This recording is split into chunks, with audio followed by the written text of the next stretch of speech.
Welcome to a new video.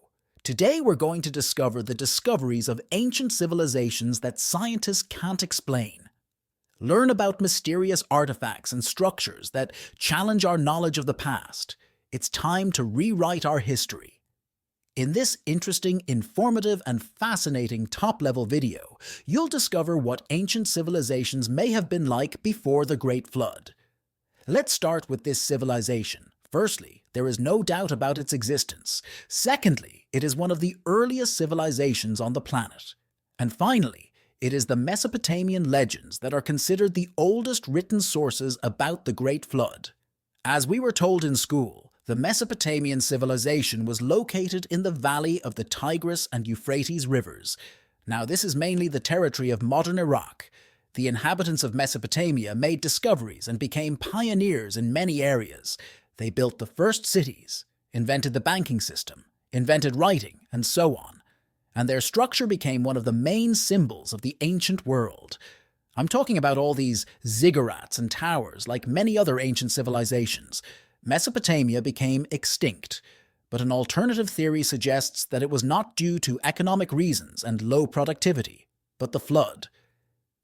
In addition, alternative historians believe that Mesopotamia was not at all what we imagine it to be, and this can be indicated by the Ube cultural figures about 100 years ago in the territory of present-day Iraq. Several strange figurines depicting humanoid lizards. Official science believes that they had exclusively ritual and sacred meaning. But alternative historians think that in this way, the inhabitants of Mesopotamia represented creatures that once lived with them, and perhaps at one time were local residents. There is an exotic theory according to which, before the flood, these lizards could have built the main buildings of Mesopotamia, including the Hanging Gardens in Babylon, one of the wonders of the world not preserved to this day.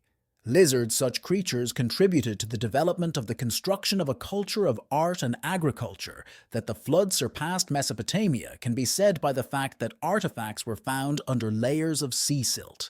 There is an opinion that under Mesopotamia there was another, even more developed civilization, but at the same time it is not mentioned in official history. Most likely, the center of this super-civilization was modern Lebanon. The ancient city of Baalbek was found there, famous for its grandiose buildings, which have been partially preserved to this day. Here is the Temple of Jupiter with crazy megaliths. The main one is the South Baalbek Stone, or the stone of a pregnant woman. Despite all the machine technology we have, it is not possible to lift this stone. In theory, only dozens of powerful cranes can do it, but it's unrealistic to put it into practice. Besides being very heavy, the stone is also superbly crafted, but this is just one megalith. Within the same temple is a trilith of 3 megaliths from the western retaining wall, weighing less than 800 tons. This raises the question, why did the Romans need to build such grandiose structures? Theorists believe that it wasn't the Romans who built them, but an unknown civilization, most likely antediluvian giants whose remains are periodically found around the world. They could have had access to some unimaginable technologies, and using them and their size, created grandiose structures for themselves. In this case, it makes sense that the same technology is credited with creating the Nea megalithic pit, now underwater near the coast of cities in Israel. The settlement is 99,000 years old, and several megaliths weighing a ton each were found. Yes, the size is not as impressive as the Baalbek stone itself, but in this case, there is an interesting detail. Scientists believe that Atlantis was swept away by the tsunami that occurred as a result of a volcanic eruption 8,500 years ago. But what if it was swept away not by a tsunami, but by a flood that destroyed the Mesopotamian civilization? The well-known Indus or Carib civilization was located in the territory of present-day Pakistan and India, and it differed from many other civilizations in its peaceful policy. The rulers directed all their efforts toward developing society, strengthening the economy, and improving technology. As a result, the Arabs lived in very clean and well-planned cities, and everyone at home had access to running water and sewage systems. For a civilization that existed simultaneously with the Egyptian one, this is something incredible, but the decline of civilization is not associated with the depletion of the region's water resources. As the official story goes, with an unprecedented event, an exotic theory says that the Inca civilization could become a victim of a nuclear attack. It sounds absolutely wild, but theorists have some evidence. It's the entire city of Mohenjo-Daro, which emerged around 2600.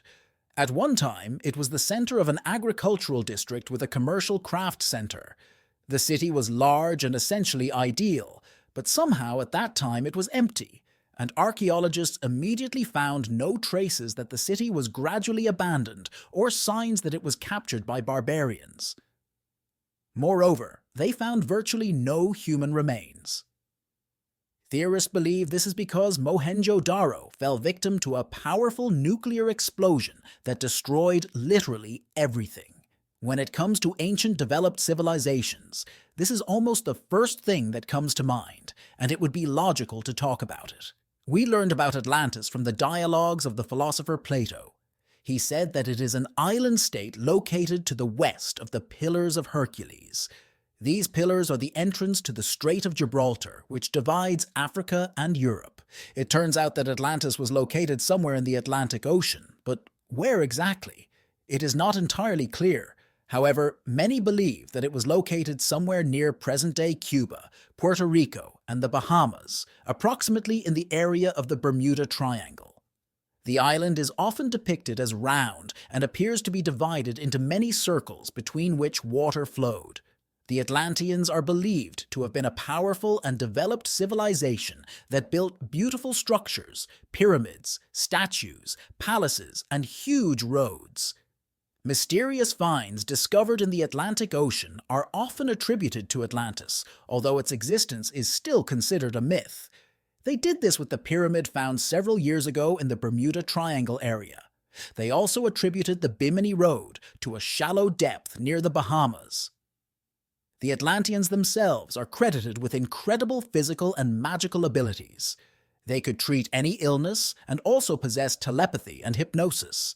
Thanks to such talents and abilities, they created an amazing state where morality and character reigned and flourished. The Atlanteans did not cheat on each other and married once and for all. The rulers governed the state with justice, and for a long time this utopia came to an end. Atlantis was flooded. There are several versions of how this happened. Some speak of a cosmic body that fell to the ground and created a collision with the Atlanteans' fruitless experiments with energy. On the other hand, there is talk of the Great Flood that destroyed other civilizations in the country and even continents, specifically alternative continents. The story goes that in the past, before the worldwide flood, there were several additional continents in the world. One of them was located in the Pacific Ocean. It had different names, was marked on maps by writers and theorists, and is even featured on one of the Iki stones, a mysterious Peruvian artifact that allows you to look at the world differently. Incidentally, it also has Atlantis. If you believe all this peaceful talk, well yes, it was a pretty big continent. Apparently it included Easter Island with its mysterious Moai statues. By the way, there's a theory that modern Easter Island is a Pacific remnant and the surviving fragment of Atlantis. The mystery of the island is direct evidence of this peaceful land, which also connects Hawaii and Fiji less by water. Theorists pay special attention to Easter Island. There's a theory that many more people lived there before, and the island itself was larger. It only partially sank underwater.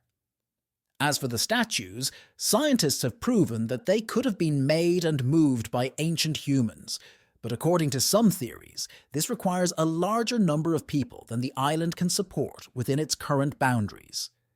But if we imagine that the island was part of a huge continent with a sizable population, then the creation and transportation of multi-ton statues no longer seems so difficult. Although at the same time, it seems that these statues are somehow made too skillfully, but theorists have an explanation for this opinion. In the Pacific Ocean, there lived a fairly advanced antediluvian civilization.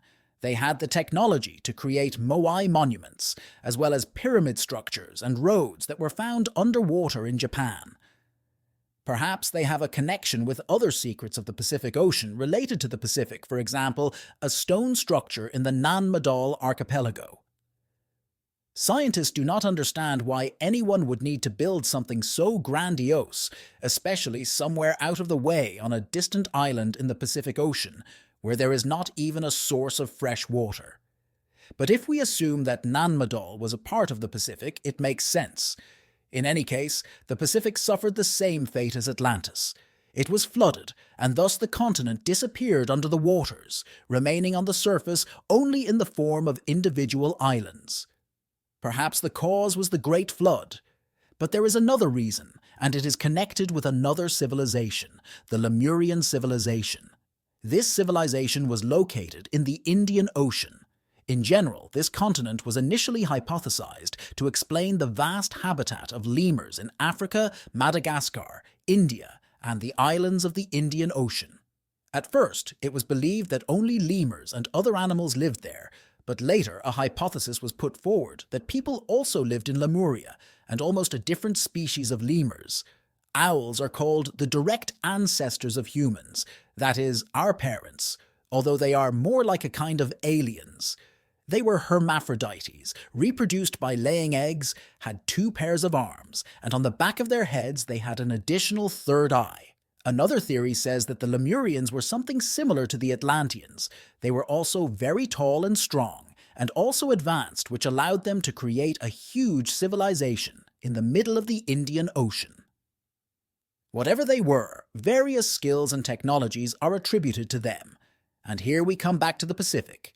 Some alternative historians believe that the continent was destroyed, not by the flood, but because the Pacific inhabitants tried to reproduce some kind of Lemurian thing.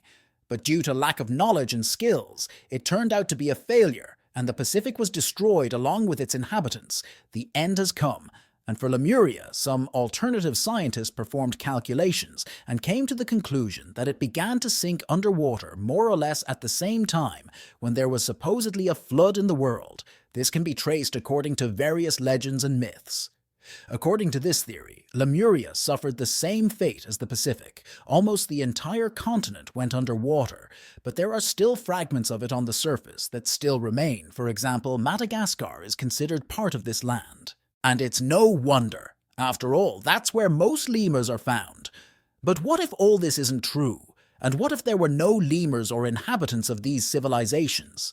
The official version says that there were no highly developed civilizations, and all these stories about the Lemurians of Atlantis and the like are nothing more than myths and hypotheses. Among alternative historians, this opinion also exists, but instead, they assume another theory, that they hadn't divided into different peoples and the Earth was one. This can be indicated by several points, for example, buildings. If you look at ancient buildings, you can see that they are roughly the same all over the world, the same pyramids. And they were found not only in Egypt, but the Egyptian pyramids are much more widely known than the others. Meanwhile, there are pyramids in Mexico, China, America, Europe, the Pacific, Antarctica, and so on. It would be strange if all the peoples of the world, without agreeing or even knowing of each other's existence, suddenly built identical buildings. So, in the case of a single civilization, this is possible. Megalithic buildings, enormous fortresses, temples, walls also indicate this. Dolmens and much more, consisting of hundreds of giant blocks. All of this can be found in different parts of the globe, from Japan to South America. Theorists believe that this not only speaks to the existence of a single civilization, but also of incredible technologies and powers, because even modern humans can hardly recreate such masterpieces. Unity can be seen in the grandiose buildings. Most cities on the planet are built in the same style. You might be surprised to see almost the same buildings, palaces, or masts in different parts of the planet. Identical star-shaped fortresses are found in different parts of the globe and can be found in India, Florida, the North, or Africa. The unity of all these fortresses is another argument from theorists in favor of the fact that there was only one civilization in the world. Alternative historians believe that this civilization knew how to harness the forces of nature and create technology literally out of thin air, so they managed to build everything without any problems. There is a theory that suggests the uniform buildings across the planet could be something more than buildings. Perhaps they were connected to a single energy system. At least that's what they say about the pyramids and other mysterious massive buildings. Theorists believe that this entire civilization, several thousand years ago, could have been destroyed by the Great Flood, which swept away much of the land, its achievements, and its technologies. The survivors subsequently split up and began to create their own villages on the land, so since then, a single civilization no longer existed from antediluvian times. Now let's delve a little deeper into the Middle Ages and see how people lived. Let's start with life expectancy. You've probably heard many times that in the Middle Ages, people barely lived 20 or 30 years, and this isn't far from the truth. But it wasn't entirely true. Yes, indeed, in the Middle Ages, life expectancy was low due to poor medicine, unsanitary conditions, constant wars, epidemics, etc. The infant mortality rate was very high, and many people didn't survive childbirth. Furthermore, many people didn't live to see their first birthday or even their 10th birthday. This period was the hardest for anyone in the Middle Ages, but the further you advanced, the stronger your immune system became, and the greater the likelihood of reaching old age, that is, living into your 60s or 70s. There were quite a few elderly people. Those over 60 were not at all uncommon, and these were not frail elderly people in their 60s, 70s, or even 80s. They actively participated in the political and cultural life of their countries. This primarily affected the nobility and their associates, which is logical, but commoners could easily live long lives. Another interesting fact related to the Middle Ages is the marriageable age. Normally, marriage was allowed from the age of 18, but this wasn't always the case.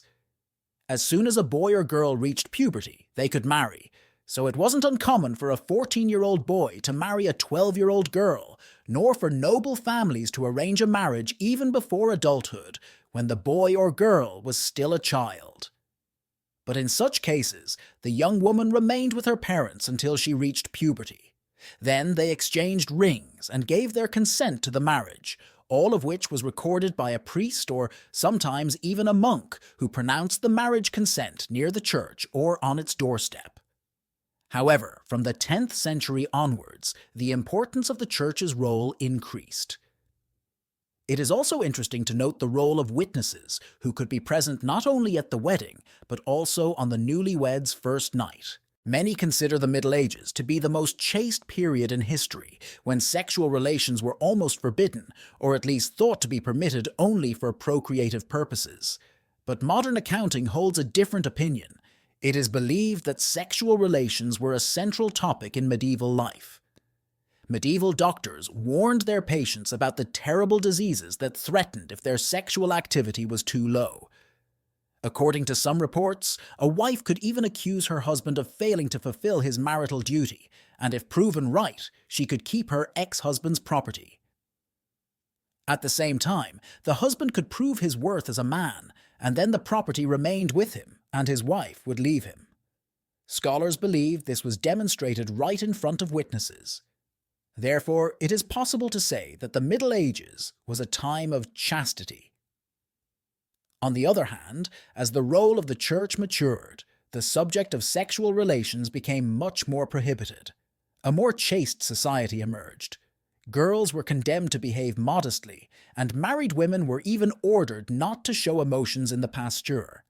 The husband was to perceive the act of intimacy only as an unpleasant necessity for procreation. But many continued to disobey the church and continued doing things as they had been done centuries before, taking risks, of course, but even greater ones were taken by those who entered into same-sex relationships. It has always been this way, and the Middle Ages were no exception. In some countries, such as Italy, There were even special taverns where men could meet and have intimate relations with each other. We've reached the end of this video. Tell us what you think in the comments section. If you enjoyed the video, give it a like, subscribe, and don't forget to hit the bell so you don't miss out on future videos like this one. See you next time!